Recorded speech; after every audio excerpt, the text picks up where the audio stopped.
In today's video, I'm going to teach you how to set the camera to the current view in Blender. If you find this video useful, please consider liking and subscribing. So let's get right into it.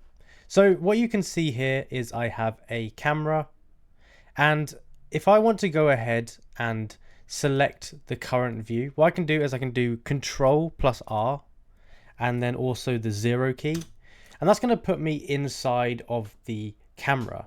Now what we can do from here is there's going to be a little window over here. It's going to be an arrow pointing out of here. It's called view, and essentially it's going to start off down here. You want to go to view.